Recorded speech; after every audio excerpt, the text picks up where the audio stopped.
ஜிபேல நான் செம்மையா ஏமாந்துட்டேன். அது என்னன்னு சொல்றேன், தயவு செய்து நீங்களாவது ஏமாறாம இருங்க. இதுல நான் மட்டும் தான் ஏமாந்ததா நினைச்சேன். ஆனா என்ன மாதிரியே 67,000 பேர் ஏமாந்துருக்காங்க. இப்போ இந்த வீடியோல அந்த ஏமாற்று முறை என்ன அப்படிங்கறத பார்த்துட்டு நீங்க எப்படி ஏமாறாம இருக்கிறது அப்படிங்கறதையும் பார்த்துடலாம். பொதுவா ஜிபேல நம்ம அக்கவுண்ட்ல பேலன்ஸ் இருக்குதோ இல்லையோ பேலன்ஸ் செக் பண்ற ஆப்ஷனுக்கு கொஞ்சம் மேல பார்த்தா ரிவார்ட்னு ஒரு ஆப்ஷன் இருக்கும். அந்த ஆப்ஷனுக்குள்ள போனா அவார்டே வாங்காத நமக்கெல்லாம் பல ரிவார்டுகள் காத்துட்டு இருக்கும். அந்த மாதிரி ஒரு ரிவார்டை பார்த்து தான் நான் ஏமாந்துட்டேன். இப்போ நான் எப்படி ஏமாந்தேன் அப்படிங்கறத ஸ்கிரீன் ரெக்கார்டிங்ல காட்டுறேன், நீங்களே பாருங்க. இதுதான் பாத்தீங்கன்னா என்னோட ஜிபே. இப்போ நான் அந்த ரிவார்டுக்குள்ள போறேன். உள்ள பாத்தீங்கன்னா பல ரிவார்டுகள் இருக்கு. இப்போ அதுல கண்ணை கவர்ந்த மாதிரி இருக்கிற இந்த 6,000 ரூபாய் ரிவார்டுக்குள்ள போனேன். உள்ள போய் பார்த்தா தான் தெரியுது, இந்த குறிப்பிட்ட வெப்சைட்ல போய் ஹெட்செட் வாங்குனீங்கன்னா 6,000 ரூபாய் குறைச்சு தரம் போட்டுருந்துச்சு. உடனே நானும் எனக்கு தேவையே படாத அந்த ஹெட்செட் வாங்கலாம்னு முடிவு பண்ணி அதை எப்படி வாங்கலாம் அப்படிங்கறதை வாஸ்து தெரிஞ்சுக்கிட்டு மேல இருக்கிற அந்த கோடை காப்பி பண்ணிட்டு நேரா அந்த வெப்சைட்டுக்குள்ள போயிட்டேன். உள்ள பார்த்தா அந்த ஹெட்செட்டோட விலை 8,000 ரூபாய் போட்டுருந்துச்சு. எப்பாடா இந்த 8,000 ஹெட்செட் இன்னைக்கு இது நம்ம 2,000 ரூபாய்க்கு வாங்கிட வேண்டியதான், நமக்கு ஒரு அடிமை சிக்கிட்டான்டா நினைச்சு கீழே இருக்கிற அந்த ஆட் டு கார்ட்டை தொட்டு வாங்கலாம்னு பார்த்தாலும் அதே 8,000 ரூபாய் தான் போட்டுருக்குது. அதுக்கப்புறம் கீழே பார்த்தா கோடை என்டர் பண்ணுங்க போட்டுருந்துச்சு. உடனே கூகுள் பேல காப்பி பண்ணி வச்சிருந்த அந்த கோடை பேஸ்ட் பண்ணிட்டு பக்கத்துல இருக்கிற அப்ளை அப்படிங்கறத தொட்டேன். இப்போதான் அந்த அதிசயம் நடந்துச்சு. 8,000 ரூபாய் மதிப்புள்ள அந்த ஹெட்செட் வெறும் 2,000 ரூபாய் ஆயிட்டு. எனக்கு ஒரே சந்தோஷம். உடனே என் மாப்பிளைக்கு கால் பண்ணி, மாப்பிள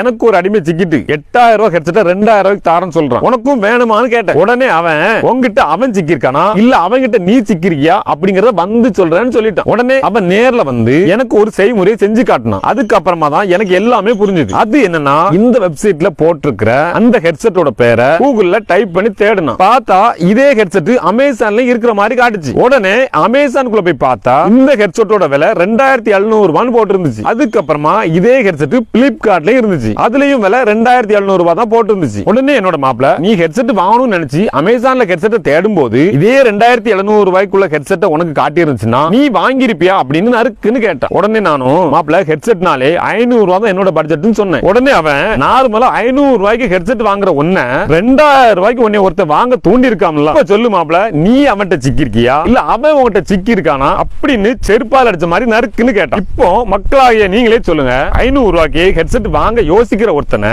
2,000 ரூபாய்க்கு ஒருத்தர் வாங்க தூண்டி இருக்கான்னா இத ஏமாத்து வேலைன்னு சொல்றதா இல்ல தொழில் நுணுக்கன்னு சொல்றதா அப்படிங்கறத நீங்களே கமெண்ட்ல சொல்லுங்க, நாங்களும் தெரிஞ்சுக்கிறோம். அதே மாதிரி ஆன்லைன்ல நீங்க ஒரு பொருள் வாங்க போறீங்கன்னா எப்படி நம்ம ஊர் கடைகள்ல போய் நாம காய்கறி வாங்கும் போது 4 காய்கறி கடையில போய் விசாரிச்சுட்டு எங்க விலை கம்மியாகவும் தரமாகவும் கிடைக்குதுன்னு பார்த்து வாங்குவோமோ அதே மாதிரி ஆன்லைன்லயும் நீங்க ஒரு பொருளை வாங்குறதுக்கு முன்னாடி 4 வெப்சைட்டுக்கு போய் அந்த பொருளோட விலை என்னங்கறத முதல்ல பார்க்கணும். அதுக்கப்புறம் முக்கியமா என்ன பண்ணணும்னா, நீங்க வாங்கக்கூடிய அந்த குறிப்பிட்ட பொருளோட விலை இன்னைக்கு 2,700 ரூபாய் உங்களுக்கு காட்டலாம். ஆனா இந்த பொருள் இதோட கம்மியான விலைக்கு கூட விற்கப்பட்டிருக்கலாம். இதுக்கு முன்னாடி அந்த குறிப்பிட்ட பொருளை எவ்வளவு விலை கம்மியா வித்தாங்க அப்படிங்கறத உங்க கையில இருக்கிற போனை பயன்படுத்தி ரொம்பவே ஈஸியா பாத்துக்கலாம். அது எப்படின்னா, முதல்ல நீங்க எந்த பொருளை வாங்க போறீங்களோ அந்த பொருளோட லிங்கை ஷேர் அப்படிங்கிற ஆப்ஷனை தொட்டு காப்பி பண்ணிக்கங்க. அடுத்ததா கூகுள்ல போய் அமேசான் பிரைஸ் டிராக்கர்னு தேடுங்க. அதுல வரக்கூடிய ஏதாவது ஒரு வெப்சைட்டுக்குள்ள போங்க. உள்ள போய் நீங்க காப்பி பண்ண அந்த லிங்க அதுல பேஸ்ட் பண்ணி சர்ச்சிங்கற தொட்டுருங்க. அவ்வளவுதான். இப்போ ஸ்கிரீன்ல தெரியுற மாதிரி நீங்க வாங்க நினைக்கிற அந்த குறிப்பிட்ட பொருளோட விலை இதுக்கு முன்னாடி கம்மியா இருந்துச்சா